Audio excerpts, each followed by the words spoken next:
Well, here we are, end of July. Let's give you a squidge round the plot. The pretty bit, it's still looking pretty, despite the fact that we've had tremendous heat and no rain. And luckily I've got a very loyal waterer when I'm not here, and it's kept things going. I did try putting some dahlias in these pots, and I'm glad I did, because they've come on really strongly and they're looking good. Yep, so that's me pretty bit. Then me cold frame. Why I call it cold frame, I don't know, because it's not. It's far from cold frame, it's an hot frame. Look at that. Am I pleased about that? And there's an even bigger one there. I think I need to go round the outside to get to that one. To give you some idea, I'm more than pleased with this. Look at the size of that. So I'm really pleased with that. I wasn't sure if that was going to work. I did have in there a cucumber. I took it out because the melons were going so good. I took the cucumber out. And then this sunflower, always seems to get a sunflower growing out of the paving down here. And it does quite well, even in them high winds. I suppose its roots being trapped in the paving is what gives it its stability. So inside me, that's still doing good. Look, inside here, I remember I tried that cucumber inside. Well, it has got a cucumber on it, but it really don't like being in here. I think it's the draft or something, but it don't like being in it. And then we pretty bit outside, they're doing all right. Sweet peas are just about finished. Let's go into the conservatory, into the greenhouse. These are my gherkins, and as you can see, they're doing well. I've got enough now. I'm going to now cut that out and to give me more room for everything else that's growing. Peppers, look at them lovely peppers, absolutely tremendous. I'm so pleased with them. Look at that. I'm well pleased with them. Then the tomatoes, well, these tomatoes are doing so well. Let's move the bit of wire that I use that goes across the door. There we go. Look at them beauties. So, I mean, it's got to be down to the heat. And even though I've got netting on, and I took one pane of glass out because everything's so blinking hot. I've taken the glass out just to try and regulate the heat a little bit, and also it fills up one of the trays with rainwater. Then outside, then let's go outside and we'll go round. Me dad's yellow dahlias, I've taken cuttings last year, they're coming on well. The grapevine, I've tried several grafts, I don't think they've worked. And then I've got some peppers outside which are also doing quite well. Let's go round. There we go, they're doing right, but they're in pots of course. Well, those two are in pots, but the others are straight in the ground. So, and as I say, the sweet peas have all but finished. They don't like the heat, so I've got some dahlias coming up there where I have me marigolds, and I'm hoping they're going to grow through them chairs. Looks alright. Strawberries, they're all finished now, of course, and this bed is beginning to get a bit tired. Then beetroot, I've sowed some new beetroot. I sowed some beetroot only a few weeks ago. I put this netting over the top, and then I'll put a lot of stuff over to foliage over to keep the sun off, and they've all come up, and I'm chuffed to bits. There's a couple of gaps. I'm going to stick a few more in between the gaps. The carrots are doing well. There's the foliage that I've been using to give shade. The carrots are doing well, and then when the peas came out, I put some spinach in, and that's beet actually, and that's doing all right as well. So then we come round to My parsnips still doing well. I have to remind my volunteer waterer not to get the water on the leaves, they burn so easily. But they're doing alright, they're looking good. And then I've got some absolutely gorgeous beetroot. I've been pulling most of these beetroot. I take sort of 2 or 3 every couple of days. The leeks, I've cut them off because they're suffering, they don't like it. I have got a new row through there, and that's what this plank of wood's for. It's to give them shade. And then my broad beans, I picked all the broad beans. I cut a couple of the plants off down at the roots, and they sprouted and they got beans on them. So I'm well pleased with that. Well pleased. Then let's go round. Let's have a look at the grapevine, the one that I really butchered last year. No, well, yeah, and that has got no grapes on at all. That I think is a Bacchus. But my sweet potatoes, I've never grown them before, so I'm not sure quite what I can expect with them. But look at that. Something's happening there. And then the grapevine, this is the Saval, they're looking really good. I'm well pleased with those. And then the tomatoes under the shade here, they're good, they're doing good. As I say, they're open to, this side is open obviously, because there's no glass in this side. But I've got glass and plastic round, and they're doing really good. And then I've got there another gherkin plant that's going to come out now to give those tomatoes, and I've got a couple of peppers there to give them a little bit more room. So let's go back. Potatoes are all ready to be dug. Those I think are King Edwards, they're ready to go. So let's move on. Now then, this is where I dug out the Swift potatoes. What I've done is I've sown some Swift, no not Swift, what am I talking about? I've sown some peas, some Monge too. They're not showing yet. I soaked them first until they had little shoots on, and then I've put them in. I'm just hoping, then we had some rain. I knew the rain was coming, that's why I put them in. I'm just hoping the slugs don't eat them before they got time to grow. But we'll see. And once again, another Saval, looking really good. And then my Swift, no, not Swift. These King Edwards, I think these are. They're looking like they've suffered in that wind that we had. So let's go back round.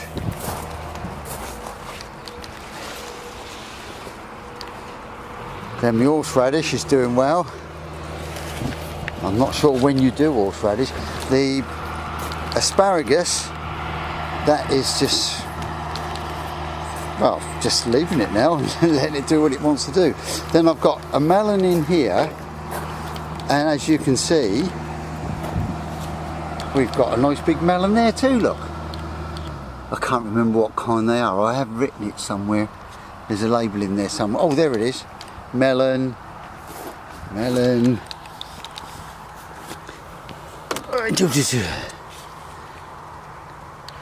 Rocks, something Courgette.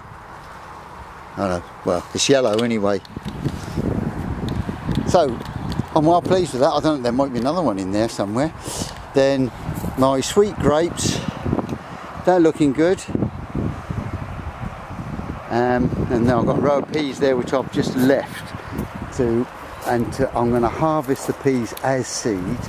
And then I've got my 2 grapevines, that's the Chardonnay and the Cabernet. This is their 2nd year, so I've just left just a few bunches on there. Just 3 or 4 bunches really.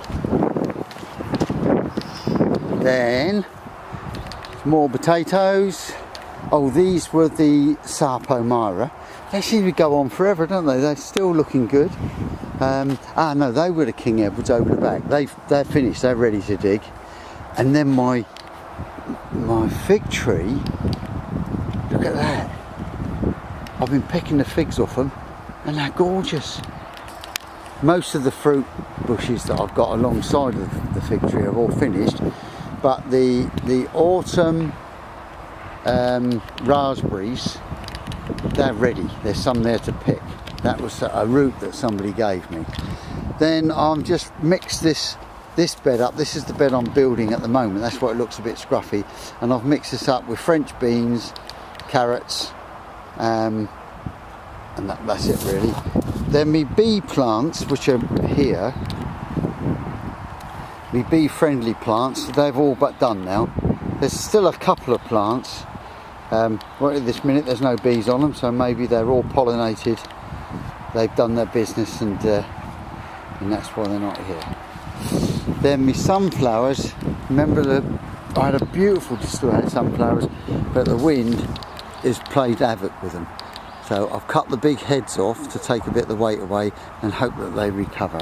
And they seem to be recovering.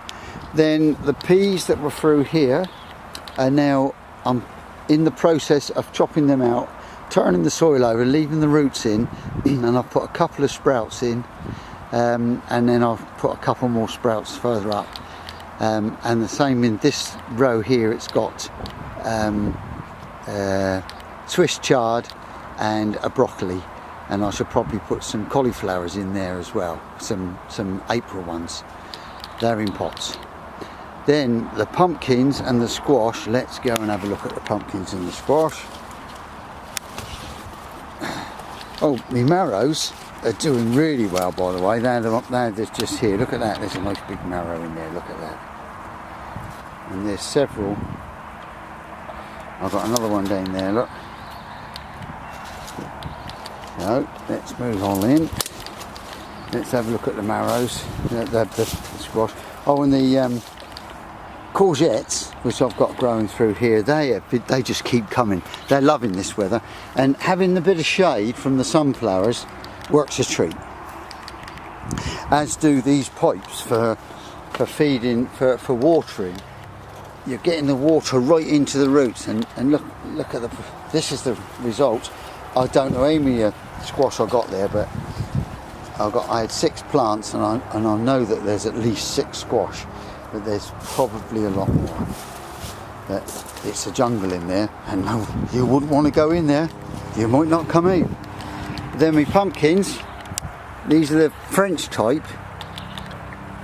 I bought fresh seed this year. I was using seed that I'd saved, that I picked up in the marketplace. When I say picked up, I really did. I picked them up off the pavement. But now the seed companies are selling them for the English climate. The sweet corn, the wind has really played havoc with them, but they are doing extremely well as well. And once again, these pipes are for feeding the roots of the pumpkin plants. And the pear tree's looking good. He's all paired up. Let's go round and have a look at the peach tree.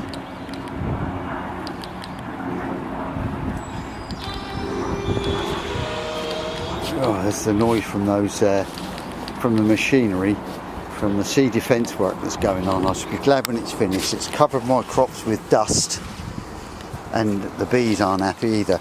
There's a broccoli or something that's grown all on its own, so I've just left it there.